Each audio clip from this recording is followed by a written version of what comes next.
This is the Matt Mosley Show.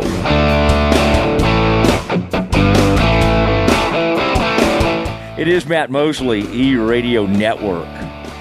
And, man, this is such a familiar face and voice to so many of you. Ed Werder of longtime ESPN fame, Doomsday Podcast fame, the podcast that we do together about the Dallas Cowboys for going on like 7 years now, believe it or not. Ed, welcome to the Mosley Show and the E-Radio Network. It's just what people needed, another Mosley radio show. Really? The world was clamoring for that, as I understand it. I think this was an executive order from the Oval Office that you have this opportunity and that I join you on one of your first shows. And you left out, of course, that I currently work for WFAA covering the Cowboys during the season, Channel 8. I don't know if anybody in your listening audience is also in my viewing audience, but I thought I would point that out of appreciation for the people there. Yeah, I mean, I would have worked them in at some point, but I'm glad you did. And you're right, part of our listening audience does get WFAA, and that's you'll be doing a lot of draft coverage for them, and we'll have some things coming up on the Doomsday Podcast. And before we dive into the draft, I did want to mention, I mean, this is kind of sad. All these Cowboys players are now retiring, and the greatness that was, I keep thinking about that period of time where the Cowboys were regarded as the best offensive line in the NFL. Well, that has come and gone, and maybe they'll be able to patch something back together, and they obviously have some talent. But now Tyron Smith has joined Zach Martin in retiring after 1 year with the Jets, and so there'll be a ceremonial signing of him back to the Cowboys. He'll retire, so he can retire as a Cowboys at today out at the Star. But Ed, I mean, both these guys probably deserve to be first ballot Hall of Famers. I don't know if they will be, since they would be going in at the same time here in a few years. I guess it would be like 2030. But correct. He was taken in 2011 out of USC. And, at the time, I think it was a fine pick. I don't know if people are that ecstatic. I think that was the same draft J.J. Watt would have gone a couple of picks later. But yet, I mean, I don't – when it comes in the annals of Cowboys history of best offensive linemen, I always am going to start with Larry Allen. But, boy, you get to Tyron Smith pretty quickly. Yeah, I imagine both Zach Martin, who retired 2 months ago, and Tyron Smith, who will do that today. And, that brings up another, more great players who had Hall of Fame type careers who ultimately never, playing for the Cowboys organization, got to compete in an NFC Championship game, much less a Super Bowl.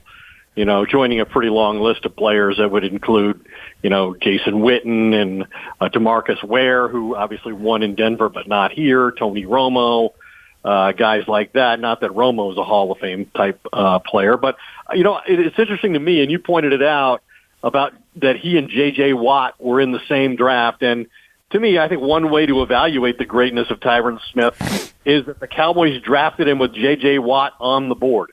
Watt became a 3-time Defensive Player of the Year in Houston, but nobody's ever expressed regret in Dallas that he was taken 2 picks after Smith. I mean, you hear all the time the criticism of the Cowboys drafting Taco Charlton over T.J. Watt. Nobody ever says, how could you not have taken T.J. Watt when he was on the board? Well, they don't have to justify it because they took another great player. I mean, as you know, when you look at Tyron Smith, I mean, he's constructed like some mythical god. He weighed, over 320 pounds when he played, and yet he moved and looked like a much lighter player. And the fact that, he ultimately could be injured with such frequency really speaks to the violence of the game he played at an exceptionally high and probably Hall of Fame level. And I thought it was interesting that, Jason Garrett pointed out the significance of that. That was his first pick as an NFL head coach. And, he said it's sort of symbolic in that it creates an identity for the kind of player you want as a coach and where you're going to put your emphasis as you try to build your team. And, he was the first offensive lineman the Cowboys had drafted in the opening round since, 1981 or something like that. And they soon followed up with, several more, including Zach Martin and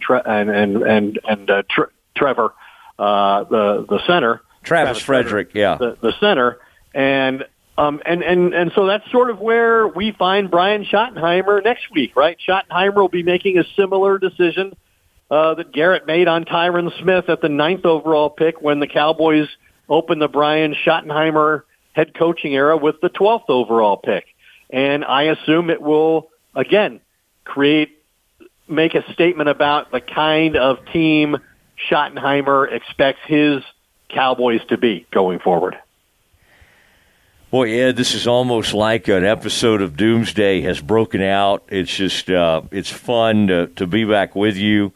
We'll have to decide, what we want to do with the build up to the draft. Ed Werder, currently with WFAA, that's the ABC affiliate in the Dallas-Fort Worth area, and long-time legendary ESPN reporter, and then even goes back to the Dallas Morning News days. And I was going to say we crossed paths there, but that's not really accurate, right? I got there after, just probably a little bit after you had left, but we both have newspaper in our blood, and then we traveled the world together covering the Cowboys and eating a lot of meals in places like downtown Detroit and those kind of things with various producers who sometimes Ed got along with, sometimes he didn't. But they all admired me, though. I was actually friends with pretty much all of them. But it is Ed Werder and Ed. I was wary of your intentions, by the way. No, that was never. I always liked all of them. It was a pure thing.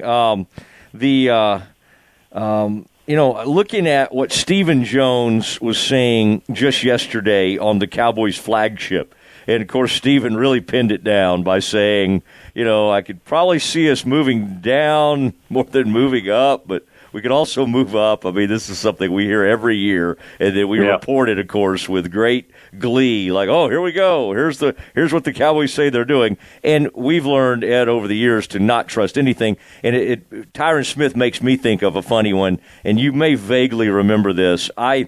This was a rare Mosley moment, whatever, alter ego I had back then, Dr. Draft or something.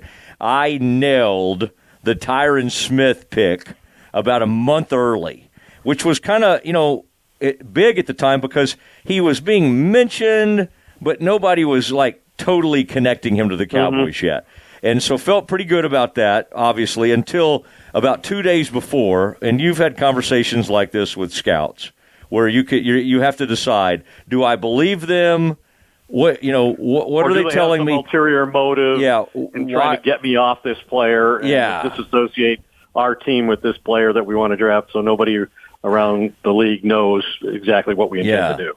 And so I allowed myself to be talked out of Tyron Smith about 2 or 3 days before the draft. Well, I assume you have a relatively large Saints fan base in the audience. And one of my most memorable things on that very subject was that I was sent to San Diego because they had the first overall pick to cover the Chargers draft for ESPN, and it wound up being the draft where they took Drew Brees and LaDainian Tomlinson, not in that order.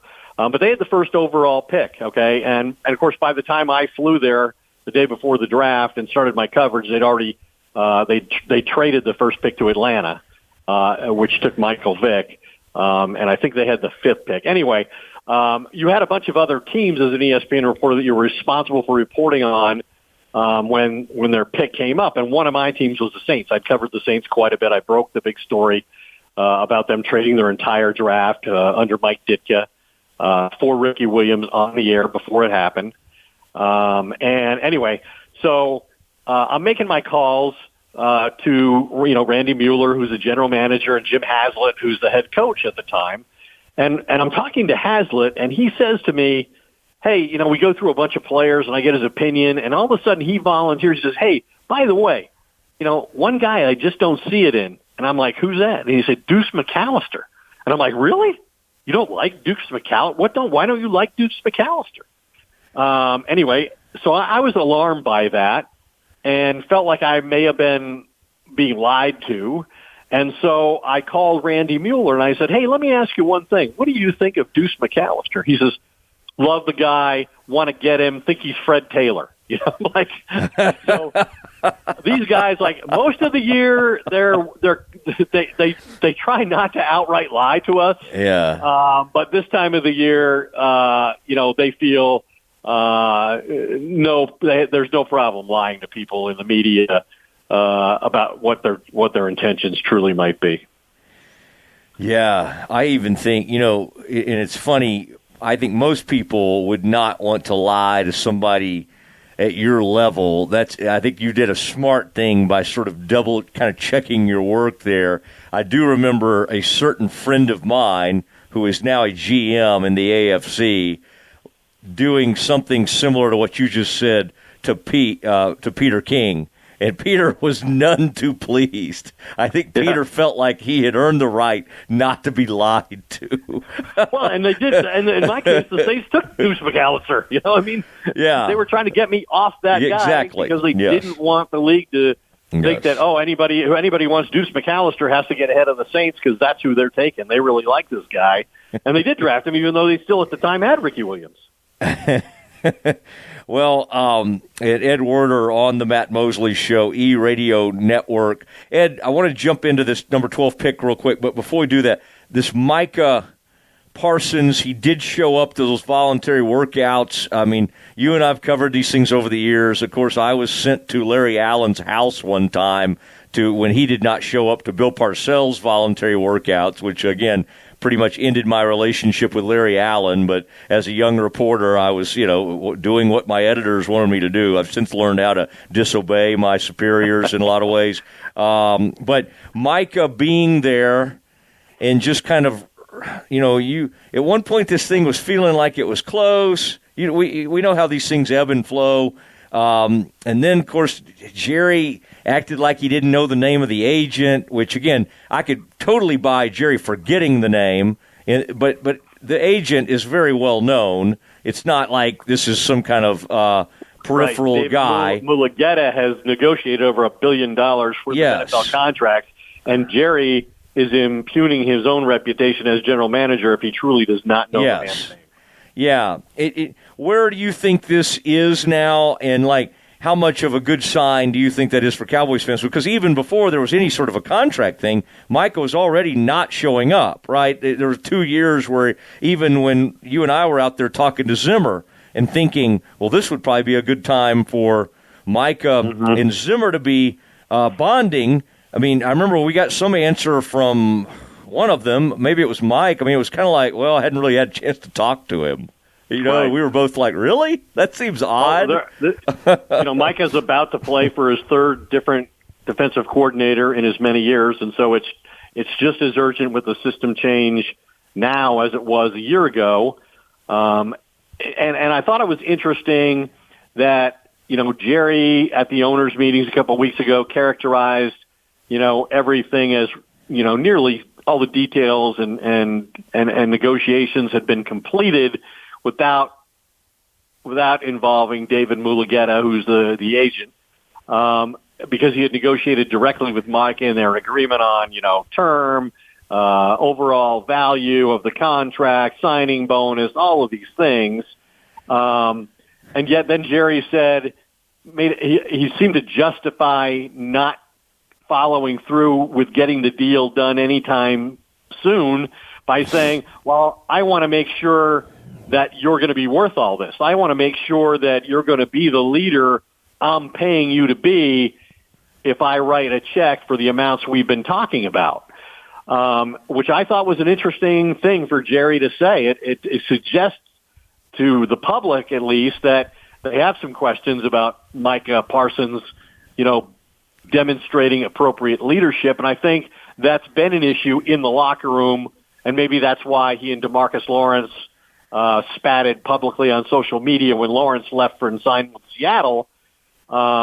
is that there are players and there are coaches in the building who have believed that Micah Parsons is selfish, that he doesn't play within the team concept necessarily all the time, that he's always chasing individual glory and sacks. Now, I think that he did begin, last year to show leadership in the way that he came back from, that ankle injury that cost him 4 games, and he still put up his numbers. And, he came back in a situation where the injuries were different, but, DeMarcus Lawrence, for example, never came back.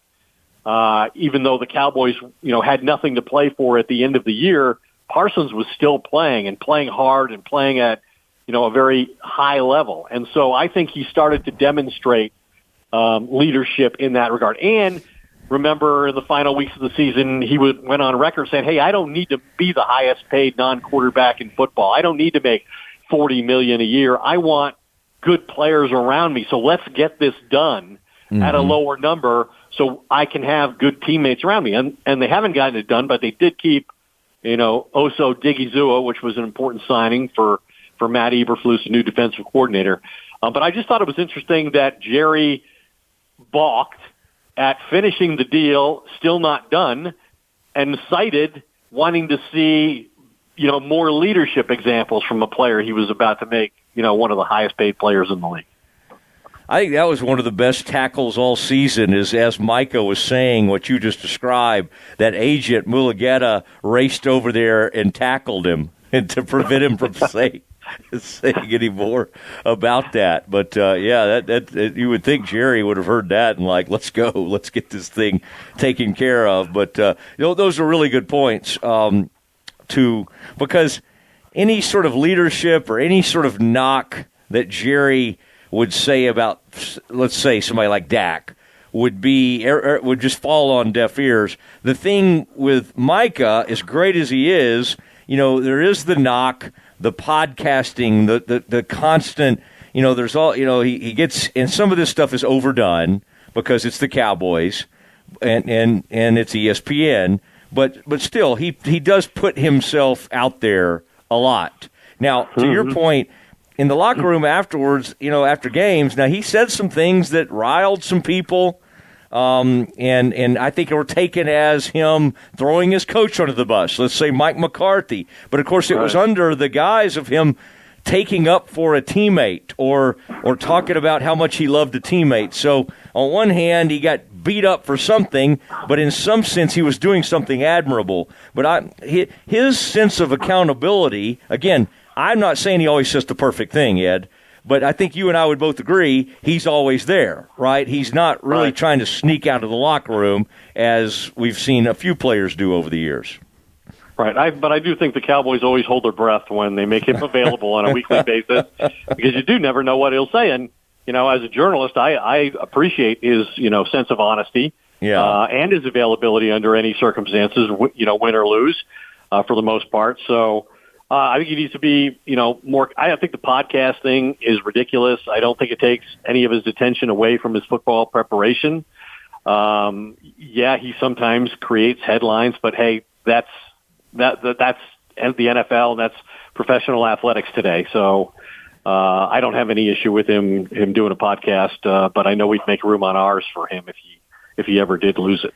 Like a collab or something like that. All right, Ed, as I knew this would, this has gone by extremely fast, and I do not want to, especially with some doomsday opportunities coming up when we tend to go pretty long. I did want to get your take, though, as we get closer to that 12th overall pick. Any thoughts? We had Drew Pearson on the other day, and obviously he was lobbying for a wide receiver. In fact, Matthew Golden from the University of Texas was the name he really was in on. As you continue to have conversations and kind of look at a lot of these candidates, is that if you had to do the Werder mock draft right now, would you mock a wide receiver, or where are you leaning, and what are you hearing in that respect? Well, assuming the best running back, Ashton Genty, is gone off the board at either 6 to the Raiders or probably 10 to the Bears, what I've been told by the people I trust in the building is that at this point, there's probably 2 receivers that they would take with the 12th overall pick. If neither of those receivers, and presumably that's McMillan and Golden, if neither receiver is there, then they would look at either the best edge rusher, best corner, or best offensive lineman at the number 12 overall pick. Those are kind of their priorities, focused on getting a wide receiver who can be a true complement to CeeDee Lamb. There were only 3 teams in the NFL last year with a single receiver responsible for every 100-yard receiving game, and that was Dallas with CeeDee Lamb. It was Washington with Terry McLaurin, and Pittsburgh with George Pickens. And each of the other 2 teams, Washington made a trade for Deebo Samuel, and Pittsburgh made a trade for DK Metcalf. The Cowboys are the only ones who haven't made a move at wide receiver to pair with CeeDee Lamb. That was among those 3 teams that only had a single receiver responsible for all their 100-yard receiving games. And so if you just look at it, they need more explosive playmaking at running back, at wide receiver. So I think early in the draft, those will be 2 positions that are high priorities for them. They averaged, now it was a weird year last year, and it was the second time in 5 years, that Dak Prescott didn't play the majority of the games because of an injury. But they only averaged 20.6 points per game last season. That's their worst in the Dak Prescott era. They went from second in the NFL in scoring margin, plus 194, to 26th last season, minus 118. According to Elias, that 312-point drop is the 3rd largest in NFL history. And so this is a team that needs to be better in the red zone. Only the Giants were worse in the red zone last year. And after leading the league in scoring 2 of the last 3 seasons, the Cowboys had 33 touchdowns. Only Cleveland, the Giants, Las Vegas, and the Patriots scored fewer. The Lions had led the NFL with twice as many touchdowns. So that's how far the Cowboys are from being near the top where we've so often seen them in years where Dak Prescott is healthy. They definitely need more explosive playmakers, and so I think running back and wide receiver will get a lot of attention early in this draft. Ed, I appreciate it. You have done great work, and I think with our audience, our growing audience, and we're going to add another state, I think, soon, I see a paid appearance in your future. Not today, by the way. I'll send you the invoice. The usual place? But I think folks love this, and we need to do it on a more regular basis. But look forward to doing some draft talk with you. Thank you for doing this today. Sounds good, and congrats on the gig. Thank you. Ed Werder, there he goes, the legendary Dallas Morning News writer, and then he became a big TV guy with ESPN. The man breaks a lot of news, now with WFAA, the ABC affiliate in the Dallas-Fort Worth area. Great to have him on. We'll finish up quickly. We got NBA playoffs about to start. The Mavs are in the playoffs. Could that possibly be correct? That is next. More Matt Mosley coming up.